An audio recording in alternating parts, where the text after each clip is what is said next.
Hello বন্ধুরা, কেমন আছো সবাই? চলে এসেছি একটা নতুন ভিডিও নিয়ে। আজকে বাড়িতে একটা সিম্পলভাবে বিরিয়ানি বানাবো।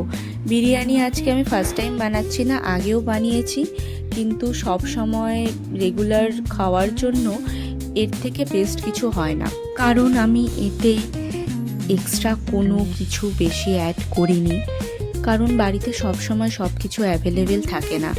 যারা বাইরে স্টুডেন্ট থাকো বা অফিসে কাজ করো, বাইরে একা থাকতে হয় আর কি, ঘরের মতো হাজারটা জিনিস তোমাদের মশলাপাতি থাকে না, তারাও কিন্তু এই জিনিসটা সহজে বানিয়ে নিতে পারবে। আসলে আমি যখন কাজের সূত্রে বাইরে ছিলাম, সেই সময়ে এই রেসিপিটাকে আমি উদ্ধার করেছি। প্রথমে লম্বা লম্বা বাসমতি চাল নিয়ে নেব। চালটাকে ভালো মতো পরিষ্কার করে ধুয়ে নিতে হবে, ভিজিয়ে রাখার খুব বেশি দরকার নেই। তারপর আলাদা করে পেঁয়াজ কেটে নিলাম। পেঁয়াজগুলোকে একদম কুচি কুচি করে কেটে নেব বেরেস্তার জন্য, কারণ বিরিয়ানির একটা বেশ ইম্পর্টেন্ট জিনিস হলো বেরেস্তা। বেরেস্তা দিলে না গন্ধটা যেন আলাদা রকমই হয়ে যায়। আর আমার পেঁয়াজ কাটতে কাটতে চোখে এত বেশি ঝাঁজ লাগছিল, তার জন্য কিছুক্ষণ পেঁয়াজটাকে একটু ডুবিয়ে রেখেছিলাম, কারণ মা বললো পেঁয়াজ ডুবিয়ে রাখ, তাহলে একটু ঝাঁজটা কম লাগবে। তো সুন্দর সুন্দর করে কেটে নিলাম। আর হ্যাঁ, তোমরা যদি ভাবো এত কম জিনিসের মধ্যে বিরিয়ানি বানাচ্ছি কেমন হবে, কোনো কেওড়া ওয়াটার ইউজ করিনি, মিঠা আতর ইউজ করিনি, ফুড কালার ইউজ করিনি, তাহলে বিশ্বাস করো দেখতে যেমনই হোক, খেতে কিন্তু অসাধারণ হয়েছিল। তোমরা চাইলেও বাড়িতে ট্রাই করতে পারো। আর হ্যাঁ, ভিডিওটা লাস্ট পর্যন্ত দেখে যদি তোমাদের মনে হয় ভালো হয়েছে, তাহলে প্লিজ লাইক করে আমার চ্যানেলকে সাবস্ক্রাইব করে দিও। কমেন্ট করতেও ভুলো না কিন্তু।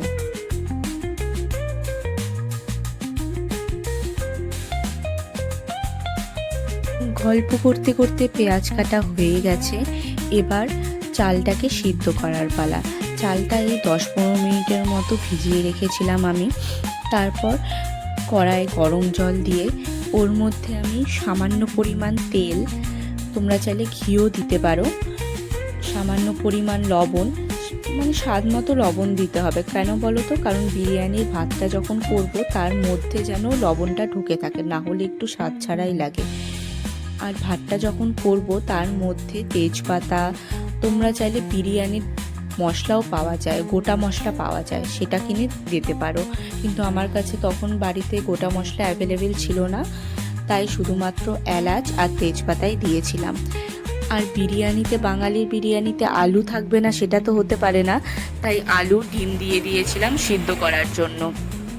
বিরিয়ানির চালটা যখন সিদ্ধ করবে, সেটা যেন 80% পর্যন্তই সিদ্ধ হয়, সম্পূর্ণ সিদ্ধ হয়ে গেলে কিন্তু পরে গলে যাবে। তারপর এখানে আমি বেরেস্তা বানিয়ে নিচ্ছি।